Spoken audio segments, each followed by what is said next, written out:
लोकतंत्र और उनकी चुनाव प्रक्रिया की स्पष्ट, संकीर्ण और भ्रांत धारणाओं ने दुनिया के कॉर्पोरेट, धनवानों तथा भ्रष्ट एवं अपराधी प्रवृत्ति के राजनीतिज्ञों को हमारे ग्रह के प्राकृतिक पर्यावरण को बर्बाद करने, जैव प्रजाति को भारी संकट में डालने तथा मानव जाति को बेहिसाब रफ्तार से बदनीयत रास्ते पर धकेल कर आत्मघाती मंजर पैदा किया। मैं इसको वापस इसलिए कि अब ये चुनाव वाली बात आती है कि आज का जो लोकतंत्र है या चुनाव की जो प्रक्रिया है, इसमें लिखा है कि ये अस्पष्ट है।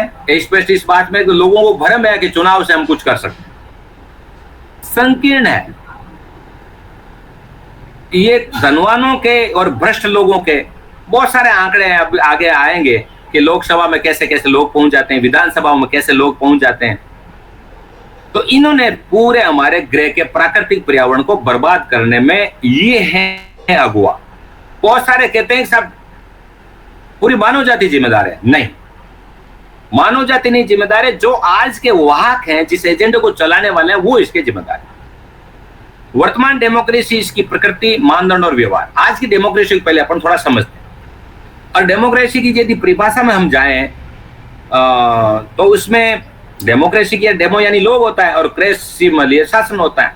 ये ग्रीक शब्द है, डेमोक्रेसी से आई है, यानी जनता का शासन। ये डेमोक्रेसी की धारणा, ये ग्रीक वाला आप लोग सारे जानते ही हैं, मैं ज्यादा इसमें चर्चा नहीं करूंगा। ये कुछ शहरों में पैदा हुई जहां शासन का संचालन चुने हुए प्रतिनिधि करते थे।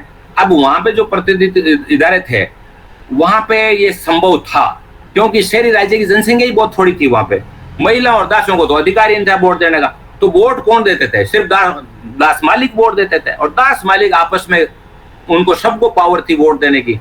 तो ये जनता को भ्रम में डाल दिया कि शासन एक तरह से डेमोक्रेसी है, जबकि वो डेमोक्रेसी एक लिमिटेड मायने में थी, और वहां से ये शब्द आया। ये सामान्य तथ्य है कि चल रही डेमोक्रेसी सीधे जनता के शासन को अभिव्यक्त नहीं करती। ये मात्र लोगों के प्रतिनिधियों का शासन है। अब इसको समझने वाली बात है, लोगों द्वारा लोगों के लिए। एक है ना, वो जब पढ़ते हैं आप एमए करो, आप पीएचडी करो, सब कुछ करो, तो प्रजातंत्र की एक सर्वमान्य परिभाषा है लोगों के लिए, है ना, फॉर द पीपल, जनता का, जनता के लिए, जनता के द्वारा, जनता के द्वारा। अब बताओ, ये तीनों शब्द डाल दिए, क्या वास्तव में ये है? लोगों को केवल एक अधिकार है कि वो अपने राजनीतिक प्रतिनिधियों को राष्ट्रीय स्तर की चुनाव प्रक्रिया में चुनते हैं, बस ये अधिकार है। बाय द पीपल का मतलब बाय द पीपल, पीपल ने क्या अधिकार है? वो है प्रतिनिधियों को चुनने का अधिकार। इसके आगे लोगों को विश्व स्तर पर कोई राजनीतिक अधिकार प्राप्त नहीं, किसी भी देश में नहीं। तथा आर्थिक व सांस्कृतिक या पर्यावरणीय मुद्दों पर स्थानीय, राष्ट्रीय, अंतर्राष्ट्रीय स्तर का कोई अधिकार आम जनता को नहीं। आम जनता को होता तो फिर अभी जितने भी सम्मेलन हुए पर्यावरण के, वहां पर जनता तो चारों तरफ खड़ी थी, 60-60 हजार, 1-1 लाख लोग थे, उनकी तो मानी नहीं। अभी ये फ्रांस वाला ही हुआ था, पेरिस वाला सम्मेलन, क्या हुआ? इसका मतलब जनता की तो बात कोई सुनता ही नहीं था। जो प्रतिनिधियों ने तय कर दिया वो होगा। उन्होंने कहा कि यार ठीक है, 1.5 डिग्री तक से ऊपर नहीं जाने देना और अपना अपना काम करो। उदाहरण के लिए, किसी भी देश की जनता या दुनिया की जनता आर्थिक प्रबंध में कॉर्पोरेट कंपनियों के बजाय कोऑपरेटिव आधारित या डेमोक्रेटिक जन नियंत्रण आधारित करने का सोच भी नहीं सकती। ये कोई सोच नहीं, मतलब कम्युनिस्टों में भी कभी सोच नहीं। मैं आपको बात बताऊं, आज ही मेरी बात हुई थी और डिस्कशन हुआ था। मैंने कहा कम्युनिस्ट भी कभी ये बात नहीं उठाते। पहले ये तो उठाते थे जनता जमीन को जागीरदारों की बांट दो और बांट दो। अरे कंपनियों के पास में इतना अथाह धन है, उसको कभी भी आपने डिसेंट्रलाइज करने का या उसको ठीक ढंग से लोगों द्वारा संचालित करने का कभी कोई बात नहीं की, किसी ने नहीं की, क्यों? वो सोच में ही नहीं है। आप चुनाव की तो बात करते हो, पॉलिटिकल स्तर पर तो कहते हो यार ये सरकार ठीक नहीं, ये पार्टी ठीक नहीं है, लेकिन कभी कंपनियों पर किसने कोई क्वेश्चन उठाया? कभी कल्चरल फ्रंट पर कोई क्वेश्चन उठाया? नहीं। इसी तरह से वर्तमान मीडिया और शिक्षा प्रणाली से लेकर समस्त ऐतिहासिक, सांस्कृतिक और पर्यावरणीय पहलुओं पर कॉर्पोरेट नियंत्रण हटाने के विचार को वर्तमान व्यवस्था अव्यावहारिक समझती है। वो कहते हैं ये नहीं तो फिर क्या, आप लाओ ना देखें। दूसरा क्या, सारे पूरा मीडिया कंप्लीट लगा हुआ है इस व्यवस्था को कायम रखे। विश्व के कॉर्पोरेट बुद्धिजीवी ऐसे किसी भी सोच को अव्यावहारिक ही नहीं बल्कि अराजकतावादी, कोरा आदर्श या केवल मात्र दिवास्वप्न कहते हैं। हमें बहुत सारे साथी कहते हैं ये आपके सपने तो ठीक है, और इस तरह से यदि किसी को नियंत्रण करने का कुछ लोगों का अधिकार नहीं होगा तो अराजकतावादी हो जाएगा।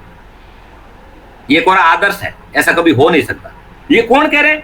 आम आदमी तो छोड़ो, ये कॉर्पोरेट बुद्धिजीवी आर्टिकल लिखते हैं। आप चाहे राजस्थान पत्रिका का कोठारी का देख लो या किसी का देख लो, वो कहते हैं बस कुछ ही व्यक्ति होते हैं जो संचालन करते हैं समाज का। अब हम हमारे देश की आजादी के इतिहास तथा आज की राष्ट्रीय राजनीतिक डेमोक्रेसी और इसकी चुनावी प्रक्रिया पर नजरसानी करते हुए हालिया लोकसभा चुनाव 2019 को उपयुक्त नजरिए से समझने की कोशिश करते हैं। बड़ा चुनाव लोकसभा का 2019 में, उसको समझते हैं, देखें क्या हुआ। सबसे पहले हम भारत देश या राष्ट्र बनने या तथाकथित राष्ट्रीय आजादी के इतिहास पर नजर डालें तो समझ सकते हैं कि हमारे भारतीय उपमहाद्वीप की जनता को आमतौर पर दुनिया के शासकों एवं खास तौर पर अंग्रेज शासकों द्वारा सिखाया गया कि आप अगस्त 47 में पूर्ण स्वतंत्र सार्वभौम राष्ट्र बन चुके। हर एक है कि हम, और राजनीतिक आजादी मिल गई, लाल किले पर तिरंगा लहरा दिया। क्या ये सही है? भारतीय उपमहाद्वीप को जनता ने समझा कि अब हमारे पर विश्व राजनीति, विश्व अर्थनीति एवं विश्व संस्कृति का असर नहीं के बराबर, कि अब स्वतंत्र हो गए थे इसलिए दूसरा हम पर कैसे राज कर सकते। अब अंग्रेजों का यहाँ क्या लेना देना, अब अमेरिका की कंपनियों का यहाँ क्या लेना देना, अब हम आजाद हो गए। भारतीय उपमहाद्वीप की सभी राजनीतिक पार्टियां, खास करके कांग्रेस, मुस्लिम लीग, उस समय की बात कर रहे शुरुआत में, क्योंकि ये तो बाद में आई बीजेपी, तो कांग्रेस, मुस्लिम लीग आदि ने ढोल पीट कर जनता को समझाया कि एक ब्रिटिश कंपनी ने हमें गुलाम बना लिया था और अब ऐसा नहीं होने दें। परंतु इतिहास गवाह है, चाहे भारत या पाकिस्तान या दुनिया का अन्य कोई देश, ठीक इसके उल्ट दुनिया की कंपनियों की अगुवाई में आर्थिक विकास एवं वीटो पावर सहित वाली शक्तियों के राजनीतिक प्रभुत्व में तथा रक्षा के नाम पर हथियार सप्लाई के लिए उन्हीं शक्तियों पर निर्भर। अब यदि इनकी देखें पिछले 70 साल 1947 के बाद का इतिहास देखो तो पता लगता है कि एक क्या कंपनी, सारी कंपनी ही इनके ऊपर राज कर रही है। वहीं से ही सारी जो पावर है, वीटो पावर का देख लो, हथियार देख लो, कहां से एक छोटी बंदूक भी कहां से लाते हैं, तो वो सारी टेक्नोलॉजी सब कुछ उनके ऊपर निर्भर है। तो कैसे अपने आप को आजाद मानते हैं? ये पार्ट है भारत की संसद जिसमें सभी पार्टियां मौजूद रही है, भारत की जनता से निरंतर झूठ बोल रही है। सबसे पहले तो ये झूठ बोला संविधान बनाते वक्त कि ये संविधान भारतीय लोगों ने अडॉप्ट किया। भारतीय लोगों ने अडॉप्ट ही नहीं किया। ये कभी लोकसभा में इस संविधान के ऊपर बहस ही नहीं हुई। ये संविधान जो है प्रतिनिधि सभा द्वारा, कुछ चुने हुए थे लेकिन ज्यादातर प्रतिनिधि सभा, जिसके अंदर पुराने राजा रजवाड़े वो भी उनके प्रतिनिधि थे, उन्होंने बनाया। और उस बनाने वाले, संविधान बनाने वाले मोस्टली कौन थे? मोस्टली कांग्रेसी लीडर थे। उन्होंने उस संविधान को बनाया और एडॉप्ट करके जनता पर थोप दिया। सबसे पहले तो झूठ तो यही है। उदाहरण भारत को दुनिया की गुट निरपेक्ष शक्ति बताना, जबकि शुरू में अमेरिका एवं बाद में सोवियत गुट में शामिल रहे।